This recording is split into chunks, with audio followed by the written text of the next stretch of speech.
Hello, good morning mga ka-solar. Dito kami ngayon sa Mandaluyong. Nag-aabang kami ng wiring sa provision ng wire sa roof. Ito yung conduit na itim para habang ongoing construction yung bahay. May nakabang na kami conduit. HDPE.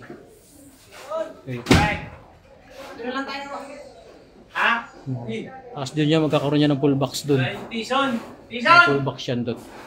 Tison! Yan, inaabangan na wiring. Yan kasama. Ino-organize namin ng wire. Kasi ang bubong nito ay Japanese styles. Mamahaling roof. Ay, ito yung bubong niya. So,